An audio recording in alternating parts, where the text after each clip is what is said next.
Elə bir ifadə də işlədi baxın öz dövründə. Siz Bəli. Füzulinin müasir dövründə yadigarım mənəm. Doğrudan da elədir. Yəni o üzr istəyirəm, həmişə belə bir şey olurdu ki, deyir, mənim bir ayağımda Mirzə Ələkbərin çəkməsidir, bir ayağımda Füzulinin. Füzulini ona görə deyirdi ki, Füzulini başa düşmək çətindir. O onu hətta başa düşmək nəinki tərcümə edirdi. Sabir də satirik şair olub. Baxın, Vahid necə satiraları var. Vahid bir gün üzr istəyirəm, çox tramvayda gedəndə, bunu bir çox yerdə demişəm, tramvayın arxasında, bizdə o trolleybusların arxasında ayaq üstə durma yerləri olur. Bir nəfər gəncsə əyləşib, belə deyək də, əyləşibdir, bir ağsaqqal və əlil bir təri gəlir, onun başının üstə dayanır, istəyir ki, umur da, yəni uşaq mənə dursun, yer versin, mən oturum. Təsəvvür edin ki, həmin şəxs dayanıb burada və mən də oturmuşam. Bu, durub ona yer vermək istəmir. Bir balaca üzünü o yana çevirir, görür ki, artıq yenə bir variant qalmadı. Bu kişi bir rəzdə yaxınlaşır, bunu bu görür axı. Hamı da görür ki, bu gənc bu ağsaqqala yer vermək istəmir. Ağsaqqal ancaq onun gözünə görünür. O necə deyə bilər, mən səni görmədim.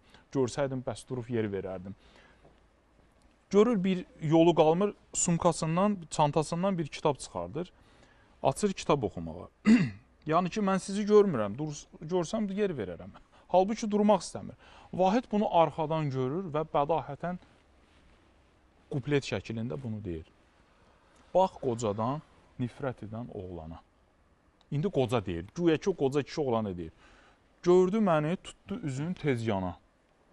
Açdı tramvayda qiraətxana, güya ki, bu elmi sevir, yad deyil. Yaxşı görür, gözləri kör zat deyil. Bunu kişi oğlana deyir. Vahid orada obraz, teatralini meyxana qurdu. Bədahətən heç bunu senarist, bax, bir saniyənin içində bu baş verdi. Görün necə, kişi oğlana dedi. Orada təmsil yarandı, rəvayət yarandı, teatr obraz yarandı, səhnələşdirdi onu. Və kupletlər də yerində. Oğlana, Qoşa Samit, tutdu üzün tez yana. Tez yana, zı-yı, Qoşa Samit birləşdi, 6 hərf, 1 defiz, 2 heca. Yerini aldı. Bunlar şərtdir. Təsəvvür, orada desən məkana, məkan sözündə Qoşa Samit yoxdur. Oğlan sözündə Qoşa Samit var.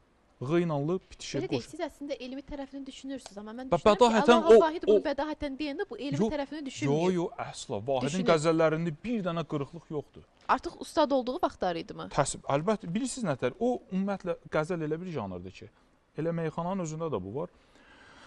Bir sətri səhv dedinmi, o parçalana gedir. Və xiridarlar deyir ki, bu keçmədi. Onu qırmaq lazım deyil. Vəzn qırılmamalıdır. Bu nədir? Fincan. Eləmi?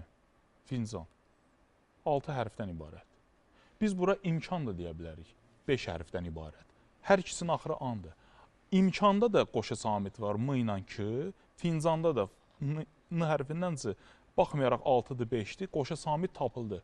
Bir də var deyirik ki, deyək ki, dükan.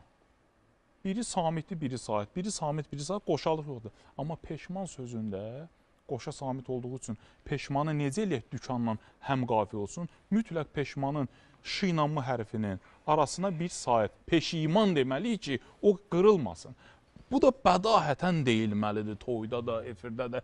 İndi çox adam bunu bilmir. Deyir, yəqin elə söz ağızda quşdu, qutardı, getdi, ağzını açdı, uçdu, qutardı, getdi.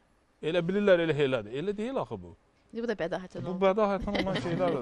Mən fikirlərimi davam etdim. Hörmətli Mədinə xanım. Deməli, siz sualınız əslində bir oldu ki, o özünün dövrünün, zamanəsinin əslində dolanışıq baxımından, o belə deyək, sosial baxımdan çətin vəziyyətdə olan bir insandır. Bəs nə üçün Rüsvan Əməkdar Artisti ilk dövlət mükafatı laureatı əsərləri hətta